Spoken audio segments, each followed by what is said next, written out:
जय हिंद, जय भारत साथियों। कैसे हैं आप सभी? उम्मीद है आप सब बहुत अच्छे होंगे, अपने कंपटीशन की तैयारी कर रहे होंगे। आप लगातार है वो तैयारी में नियमितता बनाए रखें। किसी भी कंपटीशन के लिए कंसिस्टेंसी या रेगुलरिटी कह दो, वो रहना बहुत ज़रूरी है। आप लगातार मेहनत करते रहें। और कहा भी जाता है, अगर मोटिवेशनल लाइन में बात करूं तो, चलता रहूँगा पथ पर, चलने में माहिर बन जाऊँगा, या तो मंजिल मिल जाएगी या अच्छा मुसाफिर बन जाऊँगा। तो आप है वो लगातार मेहनत करते रहें, मंजिल के मुसाफिर आप ज़रूर बनेंगे।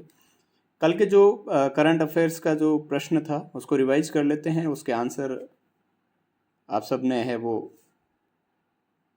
सही दिए। एशियाई हॉकी चैम्पियनशिप जो ट्रॉफी है वो किसने जीता? तो इसका जो राइट आंसर है वो आपके है, वो भारत ने जीता। और ये 5वीं बार रिकॉर्ड के रूप में है वो भारत जीता।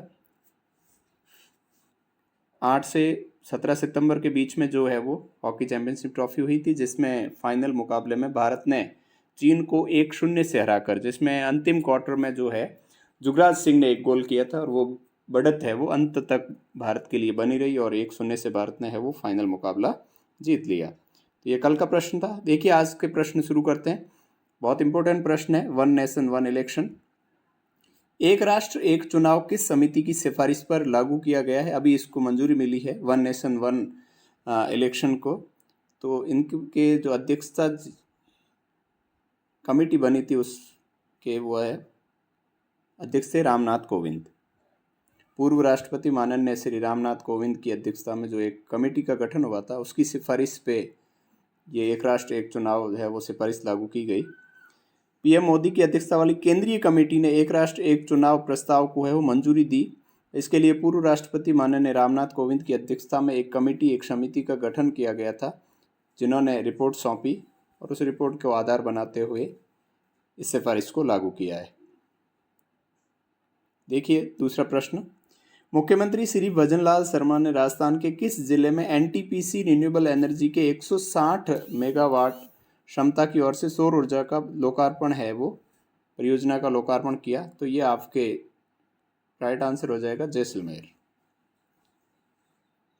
हाल ही में जैसलमेर जिले में एनटीपीसी रिन्यूएबल एनर्जी लिमिटेड के 160 मेगावाट की जो सोलर प्रोजेक्ट है उसका लोकार्पण किया गया।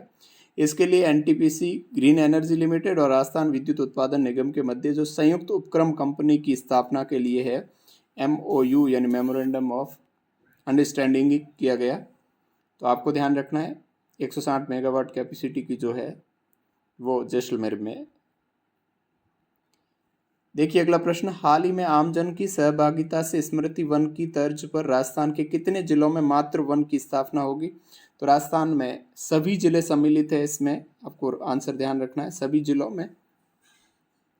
देखिए इससे रिलेटेड फैक्ट्स, आमजन की सहभागिता से स्मृति वन की तर्ज पर प्रत्येक जिले में यानी राजस्थान के सभी जिले कवर हो जाएंगे, मातृ वन की स्थापना किए जाने की घोषणा है। और मातृ वन में क्या होगा साथियों कि विभिन्न जो प्रजातियां हैं, बड़ पीपल है, गुलर पीपल, माखन कटोरी इत्यादि जो पौधे हैं वो लगाए जाएंगे, और इन पौधों की देखभाल के लिए 2000 वन मित्र लगाए जाएंगे। इसके तहत इच्छुक सेवानिवृत्त कर्मचारियों को है संरक्षक के रूप में जिम्मेदारी दी जाएगी।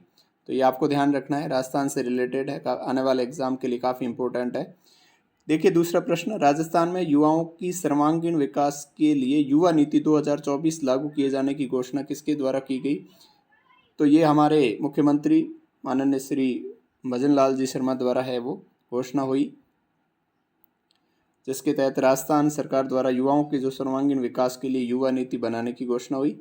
और इसमें राजस्थान के मुख्यमंत्री श्री भजनलाल शर्मा द्वारा की गई इस घोषणा के तहत स्टेट स्किल पॉलिसी बनाकर 2 साल में 1.5 लाख युवाओं को है वो प्रशिक्षित किया जाएगा, प्रशिक्षण दिया जाएगा।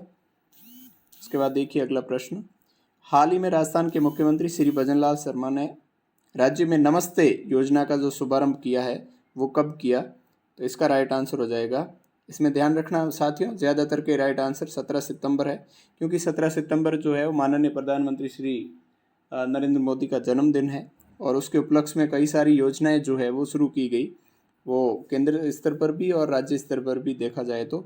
क्योंकि मैंने कल ही आपको बताया था माँ वाउचर योजना है वो भी 17 सितंबर को ही शुरू की गई। देखते हैं ये नमस्ते योजना क्या है। मुख्यमंत्री श्री भजनलाल शर्मा द्वारा 17 सितंबर को नमस्ते योजना का शुभारंभ। नमस्ते योजना के तहत सफाई कार्य में लगे सफाई मित्रों की सुरक्षा एवं स्वास्थ्य के लिए कार्य किया जा रहा है, यानी इनका जो है बीमा किया जाएगा स्वास्थ्य के लिए और सुरक्षा के लिए। मुख्यमंत्री ने इस योजना के शुभारंभ के अवसर पर सफाई मित्रों को पीपीई किट है वो प्रदान किया। तो आपको ध्यान रखना है 17 सितंबर की तारीख को, वो भले ही मुख्यमंत्री आरोग्य जो महावाउचर योजना है जिसमें गर्भवती महिलाओं को जो है सोनोग्राफी कराने के लिए निकटतम केंद्र के निजी केंद्र के लिए भी है वो कूपन दिया जाता है और उस वहाँ पर मुफ्त में जांच की जाती है। देखिए अगला प्रश्न, हाल ही में किस देश की सरकार ने क्रिस्टियानो रोनाल्डो के सम्मान में एक विशेष जो है वो सिक्का जारी किया? तो ये है आपके पुर्तगाल सरकार ने मशहूर फुटबॉल खिलाड़ी क्रिस्टियानो रोनाल्डो के सम्मान में एक विशेष सिक्का जारी किया। साथ ही आपको यह ध्यान रखना है पुर्तगाल सरकार ने जो सिक्के का मूल्य है वो 7 यूरो रखा। 7 यूरो रखने का मतलब है कि रोनाल्डो की जर्सी का नंबर भी 7 ही है। बहुत अपने आप में अभी 900 गोल पूरे किए हैं और दुनिया के पहले खिलाड़ी बने हैं, पहले फुटबॉलर बने हैं। साथ ही साथ उन्होंने उसके लिए ये भी कहा कि मेरा जो टारगेट है वो 1000 गोल करना। तो एक फुटबॉल खिलाड़ी द्वारा पूरे अपने कैरियर में इस तरह से प्रसिद्ध होना अपने आप में बहुत बड़ी बात है। अद्भुत खेल खेलते हैं, अद्भुत फुटबॉल खेलते हैं वो। देखिए अगला प्रश्न, हाल ही में किसे बंदरगाह मंत्रालय का ब्रांड एम्बेसडर है वो नियुक्त किया है? तो आपको पता है इस बार पेरिस ओलंपिक में खिलाड़ी जो है वो छाए रहे। इस बार 2 ब्रॉन्ज जीते और एक ही ओलंपिक में एक खिलाड़ी द्वारा 2 ब्रॉन्ज जीतने का रिकॉर्ड बनाया मनु भाकर ने। वो है वो बंदरगाह मंत्रालय के ब्रांड एम्बेसडर है। हाल ही में मनु भाकर को बंदरगाह मंत्रालय का जो है ब्रांड एम्बेसडर है वो नियुक्त किया। हाल ही में मनु भाकर ने पेरिस ओलंपिक में शूटिंग में 2 पदक जीतकर एक ही ओलंपिक में 2 पदक जीतने वाले पहली शूटर बनी या पहले निशानेबाज बनी। ये आपको ध्यान रखना है। देखिए अगला प्रश्न, हाल ही में किस राज्य ने जीडीपी में पंजाब को पीछे छोड़ा है?